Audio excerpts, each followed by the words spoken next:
Manchester United, the world's most famous football club.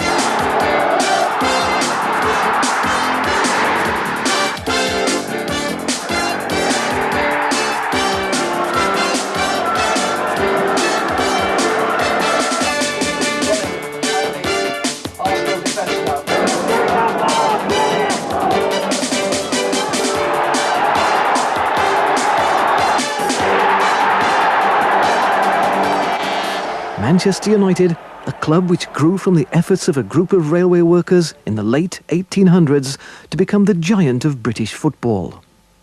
The rich history of Manchester United is well known. How the club survived financial disaster, the devastation of wartime bombing, and the tragedy of an air crash which ripped apart a brilliant team. The stories of United's glories are legendary.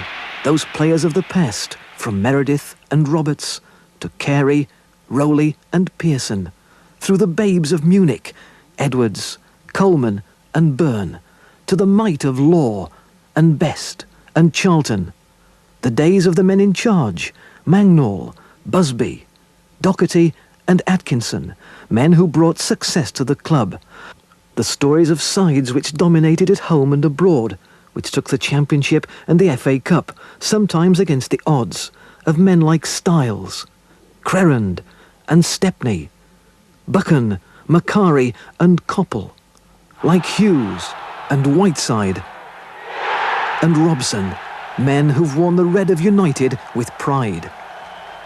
The millions who support Manchester United see their team for just 90 minutes in a game which starts with the referee's whistle and ends as their heroes leave the field. But that's where our story starts. We go behind the scenes for the first time to follow the life of the club and discover a Manchester United you may never have seen before, the Manchester United of today. Behind the dressing room door, it's a time to get rid of the afternoon's mud, and in a tradition which stretches back to the early days of the game, the plunge bath provides a warm ending to a cold afternoon. Before they finish off with a shower, the players share a laugh, as well as a bar of soap. The game may be over, but for manager Alex Ferguson, the work goes on. Within minutes of the final whistle, he becomes the voice of his club and must face the media to answer their questions. They want his version of the game that they've just witnessed. Today's games are covered not only by the newspapers, but by British and continental television. And the club even has its own video system, which records every match. Closed-circuit television beams the game into each of the private boxes and throughout the lounge areas at Old Trafford. In all, 150 sets show the game while it's going on. During the game, supporters at home can follow the action on local radio, and those further afield through United's phone-in service. Star treatment for the Reds. As soon as the game ends, it's treatment of another kind in the medical room, with the physio staff keeping injury problems down to a minimum. Then it's off down the corridor.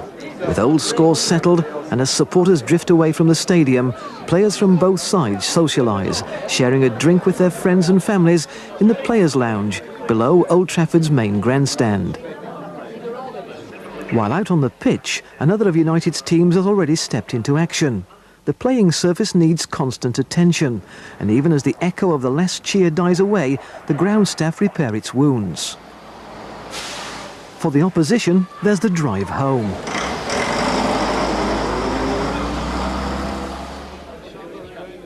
For United's players, the week is over. The hours of training and preparation have been put to the test, and now there's a brief chance to relax before the build-up to another game starts. Work goes on at Old Trafford over the weekend, and the preparations are just as thorough for a youth team game as they would be for a First Division match. And for Alex Ferguson and his right-hand man Archie Knox, Sunday is no day of rest, even though United don't have a game until the following weekend. Alex is the man in charge, and he decides who'll play for United each week. Archie concentrates on training and tactics, and their partnership brought success to Aberdeen. Now their aim is for the same glory at Old Trafford. He's playing so well in the middle of the park that at the moment, and usually although needing him up front, it's a problem. Well, we've just got to wait and see how the injuries are before we make any decision about that. I think we've got to be fair to McQuaid, because as though he's doing us a great turn in the middle of the park, he really is a striker and he wants to play up there with Hughes. That's why we bought Hughes to link up with him. And they've got to start developing the relationship, really. Yeah, well, I mean, the goal last week, you know, there was indications there that, you know, that they were starting to gel just a bit better than what they have been. Yeah. But what we'd maybe think about doing is a wee chat with Hughes and McQuaid, because they've got to start thinking about their partnership. And even though McQuaid's going to be playing in the middle of the park, he's going to have to arrive there eventually, and Hughes has been taking all the burden himself in the last couple of games, playing up on his own. Well, we'll have to wait and see just exactly how the injuries are, you know. 1 or 2 for yesterday. Treatment for the injured players is underway at the Cliff training ground, with the club's medical team working a 7-day week throughout the season in a constant battle to beat one of the modern-day game's major problems. Come on, you must buy us something. We've come in on a Sunday, to be fair. You would get nothing, mate. You're joking. Jimmy will buy us lunch. No. I'll buy you lunch. Really? That's nice of us. I'll Plyman's lunch. Well, anything from you is a bonus, Jim, to be fair. Does it need anything on it now? No. Just for the game. Or in the morning, if you're fit to train in the morning. It's just winning it. The way I play, I'm going to get a few knocks, but thankfully for myself, I'm able to overcome them pretty quickly. I'm not prepared to change the way I play, because it's got me a great deal of success, and I think it's the right way for me to play for myself and for the team. That's where it is most. Yeah? Yeah? Okay. Nothing here? No. Just there? Yeah. Yes, Jimmy? Yeah, you do. Look at Shoppy's got a funny colour. The players are their own biggest critics, and a missed chance on a Saturday can be the subject of many a leg pull for the rest of the week. Alex and Archie, meanwhile, have the chance to look through the morning papers and see what the back pages have to say about United's Saturday performance. Some of these reviews, it's a different report at every game. Well, I mean, you wonder if you're at the same game. That's when you read some of the reports. Talk quotes, you see. I mean, you think about the bar was hit 3 times yesterday, and your Big Jim's save. I mean, if that save had been on... United are big news, and it's often an after-match comment which makes the following day's headlines, rather than the story of the game itself. Consider we're changing the team a lot. From club spokesman to troubleshooter, Alex Ferguson handles all the problems, and these can range from an important transfer request to something as simple as a lost shirt. Not part-time. By the way, boss, there's a strip missing from Saturday's match. Or maybe someone's got it for an autographs or something. You checked with the players? Don't let him kid you on. I mean, he'll have sold that strip himself. I mean, he's got enough in that Aladdin's cave as anyway to... You better get across here right away and explain yourself. Monday's wash day, and if the players are to be ready for the next game, so too must the kit. For the laundry staff, that means washing, drying and ironing for all the United teams, from the juniors through to the First Division squad. Kit manager Norman Davis has to make certain that everything's ready for the players, and at times that means everything. Norman, you got the brew on? Coffee, please, Norman. No sugar. The laundry girls are faced with a mountain of washing every week, and their work doesn't end with United's match and training gear. They're also on hand to launder the variety of international shirts worn by the United stars. That's your blue boys. Got your new one in the packet yesterday. Just used to boots. Not you. Beating that shirt usually. Oh, lovely. Is that my coffee, is it, mate? Sugar. Is that instant? Is that an instant cup? That's a different cup, no. Hey, that's your cup, don't worry about that. It's got your name on it, mate. Well, what about the girls?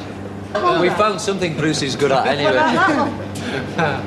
We had had cheese and onion sandwiches that day. Oh, we had, yeah, breathing all over him, cheese and onion. The unique collection of photographs on the laundry wall acts as a constant reminder to the players of today of the great stars who came before, and it tells a United story of its own. Preparing for the next game is uppermost in everyone's mind, and with an away fixture coming up, the ticket office deals with enquiries from supporters who want that vital pass to the all-ticket match. 17, okay. Can I join the membership, please? Certainly you can. All you need to do is fill this form out here. Today, supporters can feel very much a part of the club through United's membership scheme, going to games in well-organised and disciplined groups, official members of Manchester United, and proud of it. Can I help you? Can I book a coach ticket to Norwich, please? Yes, certainly. Would you like the executive coach or the luxury coach? The luxury, please. Okay, can I have your membership card, please? Yes, Thanks very much. For the club's backroom staff, the planning goes on even further in advance. Each place, possible menu. Block hotel bookings and travel arrangements rest with Secretary Ken Merritt and Commercial Manager Danny McGregor. And the appeal of United can mean travel to anywhere in the world. Including the matches in Thailand and Japan. That's a good distance, Kennedy. It is. We may have a break in the journey. There's a possibility of a game in Istanbul. We've got to bear that in mind as well. How's the arrangements going for the game at Arsenal? Are they in hand now? Yes, I spoke to the general manager this morning, finalised the price, and I've told him that the general office will confirm it this afternoon for all details. Hello, Diane. This is Joy at Manchester United. Can I go through the arrangements with you for our party staying with you on Friday night?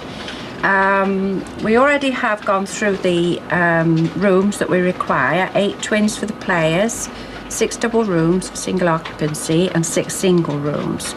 You already have our rooming list. Can you make sure that all the rooms are in a quiet area, please? United are lucky to have more than one training ground.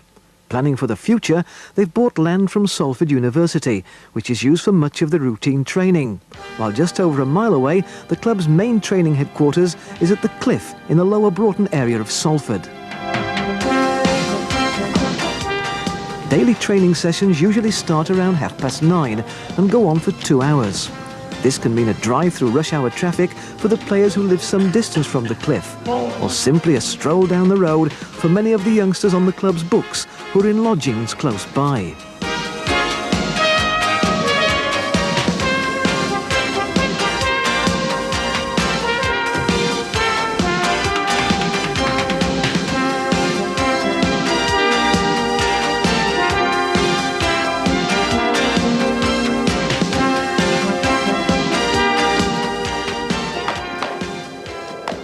There's a constant battle for fitness, and for the injured players, like defender Billy Garton, the road back can be long and lonely.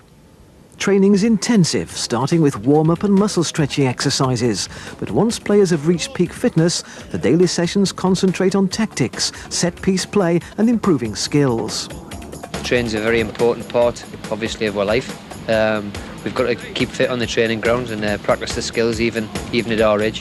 But basically it's keeping fit, running about, trying to enjoy yourself still, and that's what training's all about, really.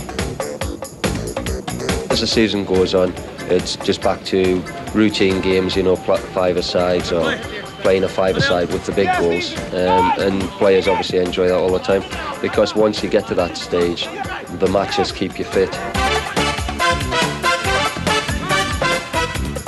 Frustrating when you can't go out and train, because I think the way I'm built, I need to train every day to keep my sharpness and my fitness. So obviously when you're missing a few days training, it possibly can affect you. Thankfully I've never had a serious injury, touch wood. Oh, good shot. I've always thought that the training here was a lot better than what I had down Torquay. They concentrate a lot more on playing football and knocking the ball about in your first touch. They vary the training a lot more. The players around you make you train a lot better as well. They lift your standard. The coaches and all the rest of the players are always having a laugh now and again, but when it comes down to it, they all know when to take it serious and when to have a joke. club also has a giant indoor pitch at the Cliff, built in the 60s during the days of Sir Matt Busby, but used today to look to the future as one of the bases of the club's centres of excellence, a scheme set up to encourage youngsters to enjoy soccer and perhaps offer them the first step up a ladder which will take them to a career in the game. How did you get to United? First of all, you play for the Sunday sides in your town teams, and you get picked up by a scout, and they invite you down to train here at the Cliff, and you have a number of trials and that, and they ask you if you want to come down for, say, a season and that, and then if you're good enough, they ask you to sign. What do you think of the School of Excellence? School? Yeah, it's really good. Has your game improved since you come? Yeah, it has, a lot. Yeah. In what way? What part of your game? Control and everything we do really, we improve on it. Does Archie take you every week? Yeah, and Brian. And Brian Kidd. Sometimes Alex comes in and has a... Do you like him? Yeah, it's great. The boys plan for the future, but for manager Ferguson and Archie Knox, that future is no further away than the next game, and the blueprint for success has to be ironed out. We use the ball as well as we can, and even be patient, because the two front players don't really press the ball that well. Forget the chance where their front two players are not going to put too much pressure on us at the back. You know, they're the type of players that will go back, and they're not the bustling type that are going to put too much pressure. So we should have plenty of the ball at the back. What we've got to make sure is that we get good use of the ball. Definitely, McClare's got to withdraw himself a wee bit so he's got room to run. But obviously, if we don't get a good early service and good use of the ball, then it's all for nothing anyway.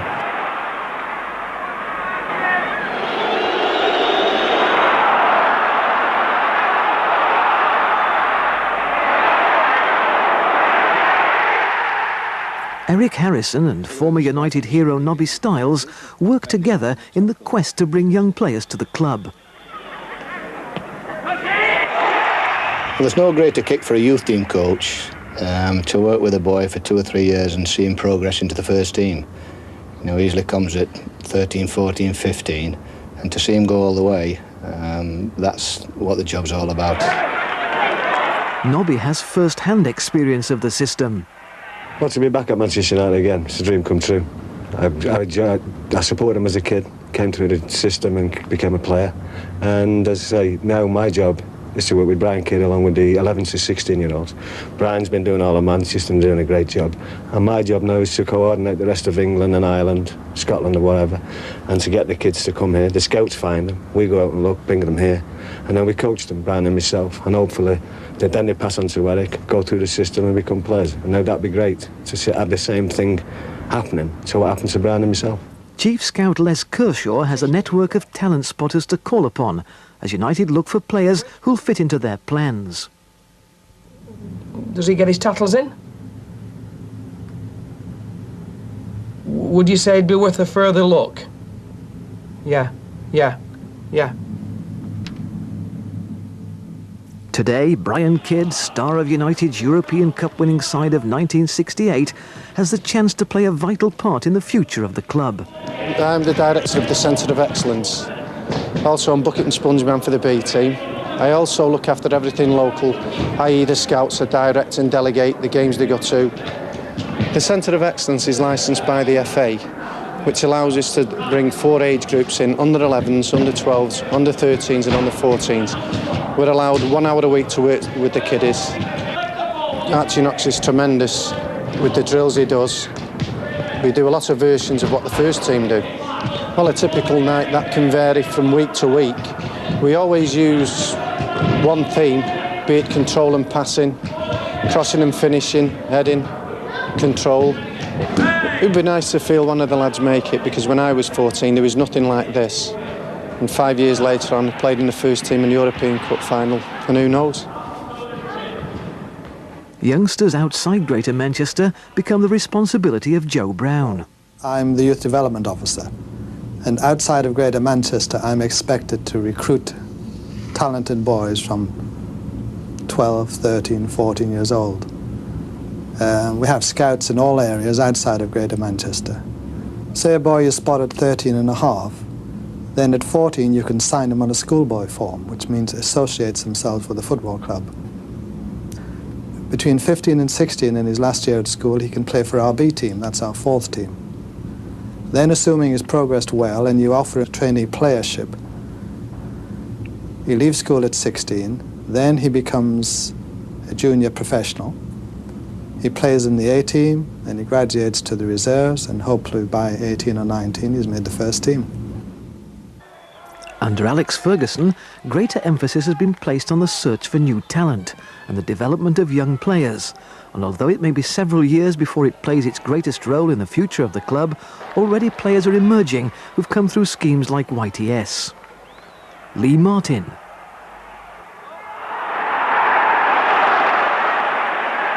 Mark Robbins. Russell Beardsmore. Tony Gill. David Wilson and Daniel Graham are products of the club's youth policy. When I came on my first year, as a YTS, there was only 5 of us taken on, and there's 12 taken on now with all your YTS this year. So how are you finding it, all the lads together? Oh, it's okay, creates a good atmosphere in the dressing rooms, and when we go out on the field training every day, it's good fun. Lee Sharp became the find of the 1988-89 season after being snapped up from Torquay United, where he too had been on the YTS scheme. As for Giuliano Majorana, he was discovered playing non-league football in Cambridgeshire. United today are returning to a youth policy which first brought success in the days of the Busby Babes. None greater than Bobby Charlton, discovered as a schoolboy and now a director of the club. Well, what a fantastic stadium. I remember when I first arrived here when I was 15, and there was no stands really of any note other than this side here, and the players had to go round the back for the treatment in a tiny little hut, and all the work was done on this particular ground. We all have training grounds everywhere now, but this track round Old Trafford, this cinder track round Old Trafford, was the only place that we used to do our training. To see it like this now, is about right. It's about right, because I think that's what Sir Matt's plans were initially, that he would have this marvellous stadium which would be the best. He always considered that Manchester United should be the best. Well, as a director, you have to set the policy of the club. You have to make your plans for the future. You have to do your budgets, things that I was never interested in really as a player. Now I have to be interested in the well-being, the facilities, but at the end of the day, the director is to provide the service to the public. Now I'm fortunate enough to be a director of the greatest club, and I'm very proud. Establishment to produce players, and the scouts are working hard. The pressures of modern football make it difficult for players to take a complete break from the game. International duty means football all the year round, but even on a rare day off, the players still enjoy each other's company. Yeah, well, spare time's quite rare during the season because we've got quite a lot of games and we're always training every day. But when we do get a day off, and if it's nice, most of the boys like to have a round of golf. I'd say that would be the main pastime, although people enjoy other things. When I moved from my hometown Airdrie, where I'd lived virtually for 23 years, myself and my wife, it was a bit difficult leaving in the first place. Obviously, you get your family and friends, but everybody at United, when I came down, were more than friendly. We were well looked after. We came down here, both by the rest of the players, who made us feel more than welcome, and the staff who went out of their way to make sure we got into our house as quick as we could, and we settled down relatively easy after that.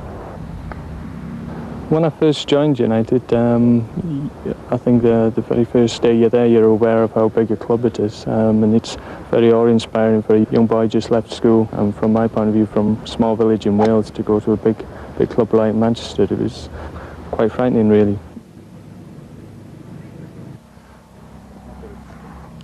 Well, my decision to come back to Manchester United wasn't really that difficult. Obviously, I'd been at Bayern Munich at that stage, and I'd enjoyed my time there. And I was quite prepared to stay out there for another couple of years because my little boy was only a few months old then, and another couple of years abroad wouldn't have made any difference to his education or whatever. So I was quite prepared to stay out for another few years. In saying that, if another English team had come in for me, I wouldn't have contemplated coming back. Players are in constant demand, be it from supporters who simply want an autograph or from companies looking for a celebrity. And they even find themselves on call when the club itself is launching a new line in its own boutique. To be this one. So you're going to do me a good deal on that one, eh? I'll do you a good deal on that one. Right, you are. Okay, well, Okay. Okay, fine. A midweek break also gives the players a chance to get down to Old Trafford themselves. And as well as checking through their mailbox, there's some other important business to attend to. Your wages there, and your Wimbledon tickets are also attached as well as Coventry. It's Tuesday night now. Oh, why is that, Cal? It's to do with, I think, Liverpool-Everton. There's your this week's, because I haven't seen you for about a month. There's all the rest of them. Oh, 4 weeks' wages to go in as well. That's right. No, right now. No, you've had all that. You're not getting them again. No, they've all gone in. You just get what you're getting this week, yeah. Sure about that now? Being a part of Manchester United means always being in the spotlight. And for Chief Executive Martin Edwards and Alex Ferguson, their working day rarely ends. They have to carry the club's banner to functions of every kind, from a dignified civic reception to the fun of a charity garden fete. And it's the same for the rest of the club's senior staff, as Old Trafford hosts yet another event. Tonight, it's a tribute dinner to Jimmy Murphy, the Welshman who picked up the club from the ashes of the Munich air disaster, and who was assistant to Sir Matt Busby for more than 2 decades. And United's most famous manager is here to honour his old pal. Old Trafford houses a giant restaurant complex, and its function rooms are used for everything from a business seminar to a celebrity dinner. From the glamour of Miss Manchester United contest to a gathering of players from the past. An exclusive club with an all-star membership, keeping the name of Manchester United to the forefront. With the restaurants open to the public all week and the club museum closing its doors only on match days, when the demand to visit would far outweigh its capacity, Old Trafford is not only the country's top stadium, but a major tourist attraction. Yeah, quite interesting.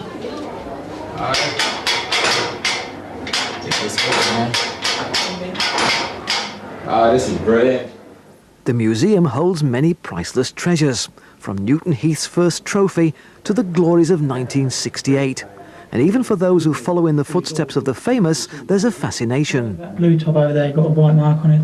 Well, that belongs to Brian Kidd when he was in the European Cup win in place of Dennis Law, who was injured. Yeah. And the white that you can see on it, that's the white of Wembley. It's never been washed. He doesn't want that washing at all. This jersey over here, right? 1958. Is that significant? It is. Yeah, that belongs to a survivor from the air crash, Dennis Violet. And that was the cup final immediately after the Munich air crash. I'm quite curious to know about the green and yellow jersey here. The green and yellow jersey, Yeah. those are the original colours worn by Newton Heath, who eventually turned into Manchester United. But those are the original colours. Oh, so that was the very first jersey there? First jersey that was ever worn by Manchester United. No, I knew it was green and yellow there. This is Bobby Charlton's window. The plate at the front was given to him by the Football Association when he won his 100th cap. And on there you can see the flag of every nation that he's ever played against. The ball at the back, that was given to him when he was made European Footballer of the Year award. And the 3 caps that you see at the back there, they are 3 World Cup caps, 1962, 1966 and 1970. Jules, just looking over Derek's shoulder. I think you've done this before. A visit to the club museum by young reserves Giuliano Majorana and Derek Brazil means an assignment for official photographer Cliff Butler and a picture in the next edition of United Review, the matchday programme co-edited with Ken Ramsden. Do you like the look of that? Sorry. Okay. That's fine. You want a tint on it? Between them, they create and design the review, which is published for every first-team home game. No problem when there's plenty of time between fixtures, but when it comes to midweek matches and cup replays, the pressure's on to meet the deadline. All the youngsters together. The reserves have a midweek game, so Alex and Archie lay out their plans together with reserve team coach Brian Whitehouse. Well, I accept that, boss. I mean, the first team's the most important thing, and it'll be good for the youngsters in any case. I guess they'll get a bit of experience from playing in the game. Well, I know it's been hard on you because I've taken all your major players out of the reserves for our own needs in the first team. Yeah, I accept that too, and they said, well, I would have been better if we could have had one or two senior players in the side. It would have helped. They would have obviously helped us. We just have to get on with it, that's all. I mean, you think of it, Brazil. The reserve side's an important stepping stone to glory, and for established players recovering from injury, fulfills the need for competitive games to test their fitness. Monitoring the progress of the lower sides is a task allocated to one of the club's directors, whose job it is to represent United on the day of the game and to report back to his colleagues in the boardroom. We're looking for the next, couple of seasons, maybe 3 seasons. Board meetings are held each month, but many of the day-to-day decisions are taken by Chief Executive Martin Edwards. I became involved in Manchester United mainly through my father. He became a director in 1958, in fact the day after the Munich air disaster, which was about the time I started following them on a regular basis. And about the age of 24, 25, my father invited me to join the board in 1970, when I was a director for 10 years before finally being elected as chairman. So I have been following the club fairly thoroughly for the last 30 years now. As far as our stadium is concerned, we've already got plans drawn up to develop the Stretford end, but at a considerable cost. That would involve putting more seats in there and obviously boxes at the back and a cantilever roof. So it all comes down to money, and it's this fine balance again between the team and the stadium. And obviously we've got to get the team right first and make sure that we've got a winning team on the pitch that helps you to fill the stadium. And then we'll look to developing the stadium as well. Important matters are always discussed by the directors, and subjects on the agenda can range from stadium development to the buying of new players. We may be available depending on obviously the type of negotiations that you can go into with some of the clubs, but you know how difficult that can be, that i.e. the present market, and when Manchester United come for a player is always a bit on top, but hopefully that, and I think it's important, I think we all realise that we have a team that can challenge. I think the support want the best players, and I think we've always considered that. A vital step in the rebuilding programme came in the summer of 1989, when £2 million was spent on England midfield star Neil Webb and Michael Phelan, the Norwich City captain. At the end of the day, I chose Manchester United simply because I wanted to play here in front of a crowd, of 50,000. If you have anything inside you, you must want to take the challenge of playing for Manchester United. That's a great attraction about it. And obviously the challenge, we hope, gets us to the very top, winning that league. My aims for the future really are just to, at the moment, establish myself in the United side. It's always hard when you move from a club such as Norwich to such the size of this club. So I want to really try and be as consistent as I have been at Norwich, at Manchester United. And then obviously I want to try and enhance my international career.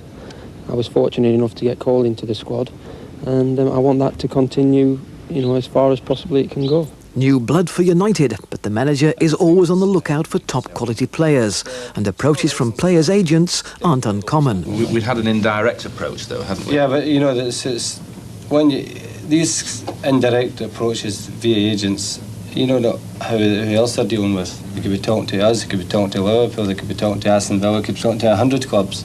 It's an area in which you sometimes have to get into, but you're never sure about it. No, you need to identify the source, really, don't you? Absolutely. I mean, they could be trying to create the market. Manchester United is a business and competes not only in the field of play but in the tough commercial world of modern-day sport, where sponsorship and advertising generates revenue, negotiating contracts ranging from perimeter advertising in the stadium to shirt sponsorship, and links the club to Europe and the Far East through kit manufacturers Adidas and the club's main sponsors, Japanese electronics giant Sharp.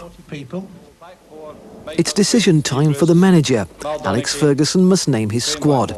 Routine perhaps, but at times difficult, as it means disappointment for some. Paul, Webby and Sharp. With an away fixture coming up, it means forward planning for Norman Davis. First thing when the boots come into the boot room after a game, we normally wash the mud off the boots, make sure all the dirt's off, hang the boot up to dry. Next morning, the boots are cleaned. And then the next process after that is preparing for an away match. So you kick off with an empty skip. You put in the stud box, which is very important because you've got various types of studs, because you don't know what type of pitch you're going to. It could be hard, it could be soft. And then I put my tool kit in, which is important because anything can happen at an away game. The stud could get broken in, so you have to saw the old stud out, put a new cleat in, a new stud, and then there's the cleaning material has to go in, just in case one of the players wants to do a final clean on his boots if he's not happy with them. Norman's the club quartermaster, the man who has to make sure that everything needed for a game is on hand. Easy enough when the game's at Old Trafford, but when the team has to travel, it means that everything must travel too. Right, these are the training bags for going to away games with. In the training bags goes 2 training tops and 2 sets of training kit. This is Brian Robson's and Steve Bruce's training bag. The reason the 2 pair go in is because both players room together. And the next item that goes in the training bag are the training boots, which are a moulded sole. These aren't the actual match boots which they wear, they go into a different skip altogether. That bag is now complete for this training session. Basically, this is what you require in the skip for an away match. This is a set of long sleeve shirts. This is a set of short sleeve shirts, which you require because some players wear short sleeve, some wear long sleeve. This is the goalkeeper's kit. Undershirt, which Jim warms up in, and his favourite blue shirt, which he's had for about 10 years, and if I didn't pack that, Jim wouldn't play in the game. These are the shorts, size 7s and size 6s. You have different sizes because different players take different size shorts. These are the match socks, 16 pair. These are the briefs. And these are the warm-up tops. The red one on the top is Jim Layton's. Warm-up shirts for under the warm-up tops. The kit's ready and loaded aboard before the players arrive at Old Trafford. Footballs for the training sessions, food for the long trip, gallons of soft drink. Manchester United are on their way. For the players, the Friday of an away game means another coach journey, another night away from home and another hotel. During the season, the team travels at least 10,000 miles in the club's sponsored coach, staying at 25 different hotels. The journeys are made easier in the relaxing atmosphere of the well-equipped coach. It's everything the players need. Mobile restaurant, games room, cinema and treatment room. And even when they're on the road, the never-ending battle against injury goes on. The director of Time Bandits. Every time we travel away, we always play cards on this table. Most of the lads watch the video, you know, they get a few tapes on and they watch that, but like I say, this table always plays cards. This man McGregor is definitely best at cards. But we've also got the worst player on this card table as well, but that's not for me to say. McClare's the one into music. Brian, he brings all the tapes on. It's a bit weird now and again, like, you know, but the lads have a bit of a laugh at some of them. Well, generally I just have a personal stereo and I tend to listen to that most of the way down. I look at the scenery out the windows, just relax, really. It's already my second trip on the team, coach, so you know, I'm still feeling my way. Mostly just reading newspapers or books or having a game of cards, really. We've got a few games which we played, like this one here, golf. I don't mind travelling, so I quite like it actually, so they just look at the scenery or listen to my stereo, soul or something nice and easy to listen to. You always share a room with somebody. I'm sharing with Mike Phelan at the moment. They've put 2 new boys together. Are you ready? Leighton and McClare. Bedboards. Physio Jim McGregor's the man in charge of away trips. He's responsible for the players' welfare, what they eat, where they sleep, the treatment of injuries, and he's on hand to make sure that everything goes according to plan.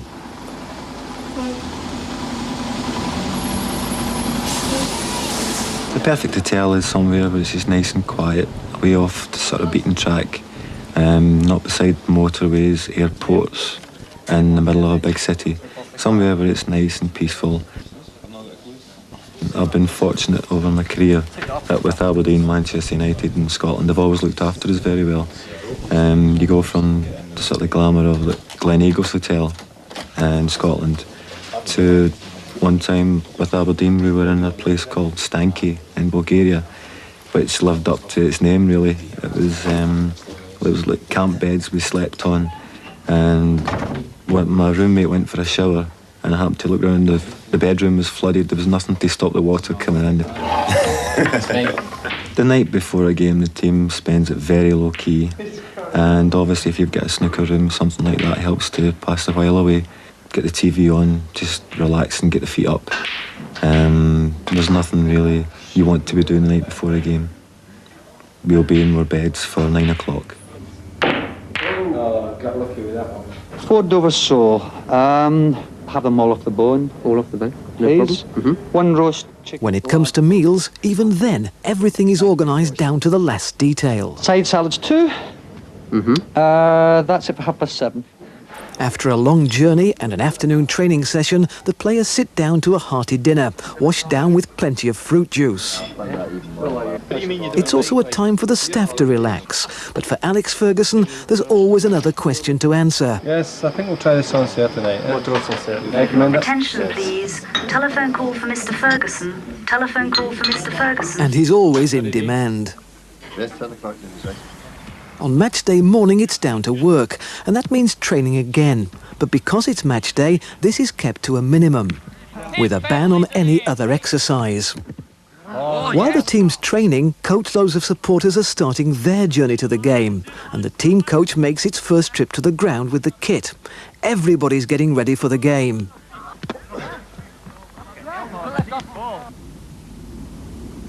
And straight. And ease. And straight. And check. It's decision time for physio McGregor. That means a fitness test on the injured Steve Bruce. And straight. And ease on. Check. Okay. So what's it like now when you actually stop? I still know there's something there, like, but as I said, like, I don't think it's going to restrict me. At least I hope not. I think we should end up with some jumping, eh? The countdown to kick-off time has started. Yeah, hurry up, Pop, we've only got 10 minutes. Oh, it'll only be 5 minutes, mate. How's that racing going? Well, I think yours is down once more. Your tips are useless. So, missus, know that you've had 10 grand on it. 2.5 hours to go, and the players are ready for their pre-match meal, and the final plan of action is revealed.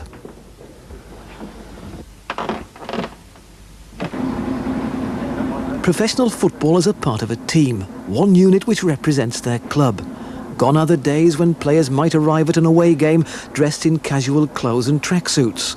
Today, the image of Manchester United is one of smartness and uniformity.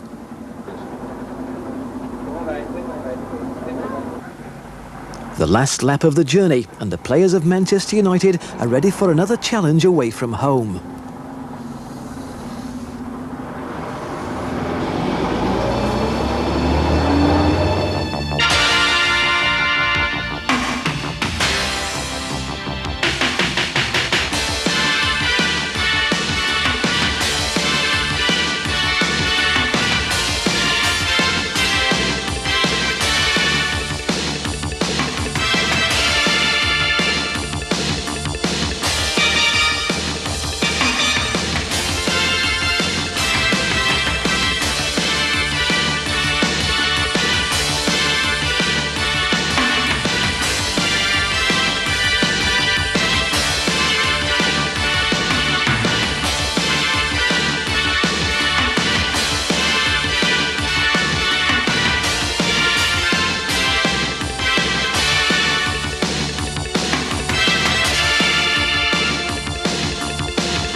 For a home game, the build-up is identical. Daily training, a watchful eye kept on emerging players, those under treatment and the planning. The day before the game, the match kit is laid out and the Old Trafford dressing room made ready. But it's a much easier task than for an away game, because everything is close at hand, and last-minute changes present few problems. One difference for a home game is that the eve of match press conference is held at Old Trafford. An Old Trafford which will transform overnight. Lunchtime on Friday is a sharp contrast to Saturday. It's still mid-morning as the players arrive, in plenty of time for their pre-match meal. The early birds amongst the supporters have the chance to meet their favourites and add to their autograph collection, with United's players always willing to meet their demands. The Old Trafford millions know is beginning to emerge, and even on the wettest days, the stadium is ready for its invasion of eager supporters. The players' pre-match meal is timed so that it's completed 3 hours before the game, and usually consists of light, easily digested food. But there's also an Old Trafford passion for pasta, toast and plenty of beans. For the guests, there's a glimpse of what goes on behind the scenes, with special tours being part of the sponsorship packages.